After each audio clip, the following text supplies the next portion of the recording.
ఇక ఈరోజు ఈ వార్తలకు సంబంధించి మనతో పాటు విశ్లేషణ అందించడానికి రాజకీయ విశ్లేషకులు తిరునహరి శేషు గారు మనతో పాటు ఉన్నారు. సార్ నమస్తే సార్.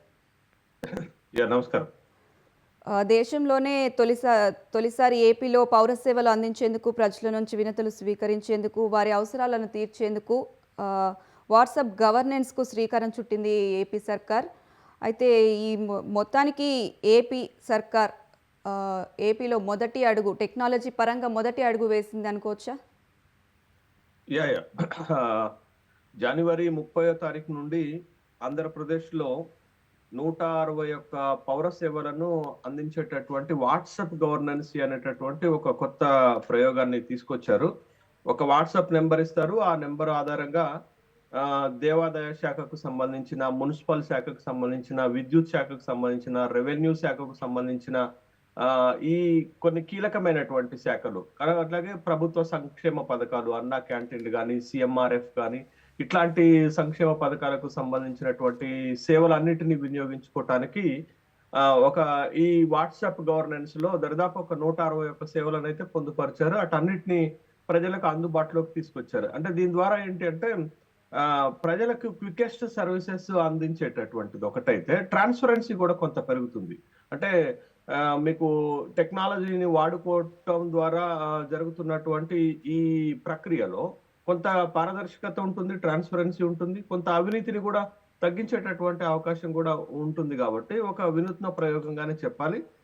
అక్కడ ప్రజలకి కొంత దీని ద్వారా ఉపయోగకరం. కానీ ఎంతవరకు పేద ప్రజలు, ముఖ్యంగా ఈ టెక్నాలజీ పైన అవగాహన లేనటువంటి వాళ్ళు ఈ సర్వీసెస్ ని వాడుకోగలుగుతారు అనేటటువంటి ప్రశ్న కూడా ఉత్పన్నమవుతుంది. కొంచెం తెలిసినటువంటి వాళ్ళు, వాట్సాప్ ను ఉపయోగించేటటువంటి వాళ్ళు ఈ పౌర సేవలను ఉపయోగించుకుంటారు. కానీ బట్ మనం అనొచ్చు, ఇప్పుడు వాళ్ళందరి దగ్గర స్మార్ట్ ఫోన్స్ ఉన్నాయి, అందరూ వాట్సాప్, ఫేస్బుక్ ఇవన్నీ వాడుతున్నారు కదా, వాడుకుంటారని అనొచ్చు. కానీ ఈ గవర్నమెంట్ యాప్స్ ద్వారా వెళ్ళి, ఈ నెంబర్ ద్వారా వెళ్ళి కంప్లైంట్స్ దీని ద్వారా చేసుకోవచ్చు, దీని ద్వారా ఈ పౌర సేవ పొందొచ్చు అనేటటువంటి అవగాహన ఒక లో టెక్నాలజీ వాడారు. ఓ సినిమా బిట్స్ చూసుకోవటానికో, లేకపోతే ఇంకొక రీల్స్ చూసుకోవటానికో ఈజీ అవుతుంది. కానీ బట్ ఇట్లాంటి సేవలను వాడుకోవటం కొంత పరిమితి ఉంటుంది, కొంత నాలెడ్జ్ కూడా అవసరం ఉంటుంది. కాబట్టి బట్ ఎంత మేరకు ఈ నాలెడ్జ్ లేనటువంటి వాళ్ళకి, ఇల్లిటరేట్ పీపుల్ కి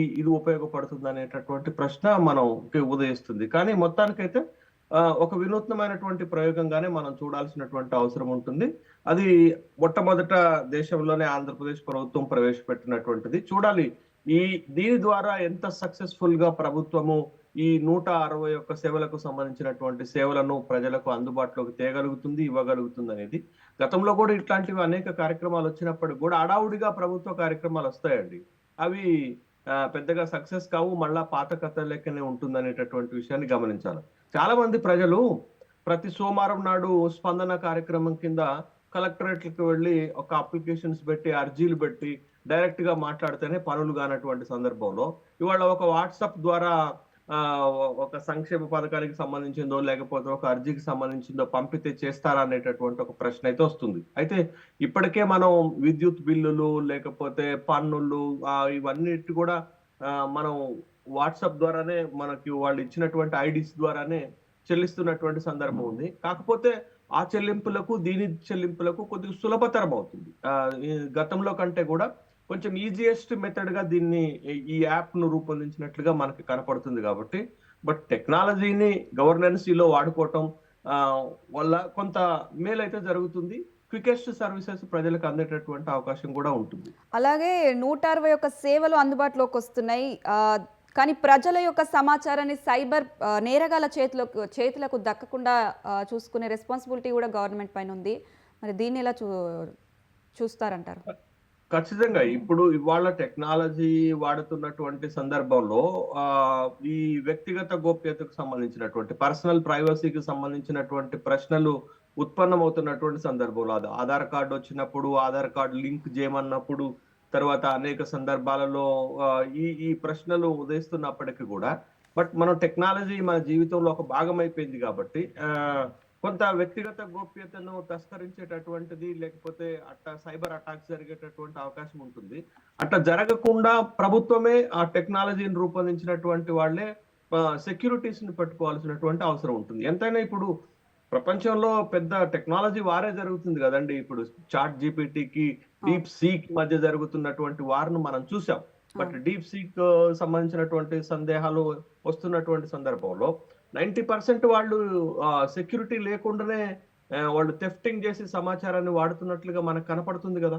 ఇప్పుడు అవును. ప్రపంచంలో అటు అమెరికన్ టెక్ సంస్థలకి, చైనా సృష్టించినట్టు స్టార్టప్ సంస్థ సృష్టించినటువంటి డీప్ సీక్ కి సంబంధించినటువంటి వార్ ఏ విధంగా జరుగుతుందో మనం చూసాం కదా. కాబట్టి అవును. టెక్నాలజీ వాడుతున్నప్పుడు ఇలాంటి ప్రశ్నలన్నీ సహజంగానే ఉత్పన్నమవుతుంటాయి. వ్యక్తిగత ప్రైవసీకి సంబంధించిన, లేకపోతే ప్రజలకు సంబంధించినటువంటి సమాచారం లీక్ అయితే ఎట్లా అవుతుంది? దానికి బాధ్యులెవరు అనేటటువంటి దానికి పెద్దగా సమాధానాలైతే దొరకటం లేదు గానీ, బట్ ఇట్లాంటి సైబర్ దాడులు జరుగుతాయి. వ్యక్తిగత సమాచారం లీక్ అయ్యేటటువంటి ప్రమాదాలు గూడా ఉంటుంది గాబట్టి, ప్రభుత్వము లేకపోతే ఈ యాప్‌లు రూపొందించినటువంటి సంస్థలు ఆ జాగ్రత్తలు తీసుకోవాలా, ప్రొటెక్షన్స్ పెట్టాలి. అలాంటి ప్రజలకు సంబంధించినటువంటి వ్యక్తిగత సమాచారం బయటకు పోకుండా చర్యలు చేపట్టాల్సినటువంటి అవసరం ఉంటుంది. బట్ దీంట్లో ఉన్న ఇంటెన్షన్ ఏంటి అనంటే, ప్రభుత్వ సేవలను మరింత క్వికెస్ట్‌గా ప్రజలకు అందజేసేటటువంటి ఉద్దేశంతోటే కొన్ని స్పెసిఫైడ్ డిపార్ట్మెంట్సే గదా. ఒక అవును. ముఖ్యంగా మనకి దేవాదాయ శాఖకు సంబంధించినటువంటి టికెట్స్ బుక్ జేసుకోవటం లాంటివి, టూరిజానికి సంబంధించినటువంటి సమాచారాన్ని తెలుసుకోవటానికి, విద్యుత్ శాఖకు సంబంధించినటువంటి బిల్లులు చెల్లించడానికి, రెవెన్యూ శాఖకు సంబంధించినటువంటి భూ రికార్డులను తెలుసుకోవటానికి, మున్సిపల్ శాఖకు సంబంధించినటువంటి పేమెంట్స్ జేయటానికి, లేకపోతే మున్సిపల్ ఇచ్చేటటువంటి నల్ల నీళ్లకు గాని, లేకపోతే చెత్తకు సంబంధించినటువంటి సమాచారాన్ని గాని, లేకపోతే డెత్, బర్త్ సర్టిఫికేట్‌లకు సంబంధించినటువంటి సమాచారాలను తెలుసుకోవటానికి ఇట్లాంటివి ఈ వాట్సాప్ గవర్నెన్సీలు ఉపయోగపడతాయి. బట్ ఇదొక ప్రయోగం గాబట్టి, ఈ ప్రయోగాన్ని ఎంతవరకు సక్సెస్‌ఫుల్‌గా ఆంధ్రప్రదేశ్ ప్రభుత్వం ప్రజల్లోకి తీసుకుపోగలుగుతుంది, ప్రజలకు ఉపయోగకరంగా మార్చగలుగుతుంది అనేటటువంటి చూడాల. ఒక ప్రయోగం గాబట్టి, ఆ ప్రయోగం సక్సెస్ రేట్ ఏ విధంగా ఉంటుందనేది ప్రభుత్వం, అధికారులు ఇంప్లిమెంటేషన్ మెకానిజం పైన ఆధారపడి ఉంటదండి. సహజంగా ప్రభుత్వము హడావుడిగా ఇట్లాంటివన్నీ తెస్తుంటుంది. కానీ అధికారుల స్థాయిలో గాని, ఇంప్లిమెంట్ మెకానిజంలో గాని పెద్దగా పట్టించుకోరు. పట్టించుకోరనేటటువంటి విషయం గతంలో ప్రూవ్ అయింది కాబట్టి. బట్ ప్రభుత్వము ఒక వినూత్నమైనటువంటి ప్రయోగాన్ని తీసుకొచ్చింది. ఇక్కడ సక్సెస్ అయితే దేశవ్యాప్తంగా విస్తరించుకోవచ్చు కదా. ఇక్కడ అవును. సక్సెస్ అయితే ఈ ఈ ఈ ప్రయోగం సక్సెస్ అయ్యి ప్రజలకు మరింత మేలు జరిగితే, ఒక క్వికెస్ట్ సర్వీసెస్ ప్రజలకు చేరువైతే, మిగతా రాష్ట్రాలు కూడా ఇట్లాంటి సిస్టాన్ని ఓకే. అవలంబించేటటువంటి అవకాశం ఉంటుంది. కాబట్టి ఓకే. ప్రభుత్వం మరింత జాగ్రత్తలు తీసుకొని దీన్ని సక్సెస్‌ఫుల్‌గా అమలు చేయాల్సినటువంటి బాధ్యత కూడా ఉంటుంది. Okay sir.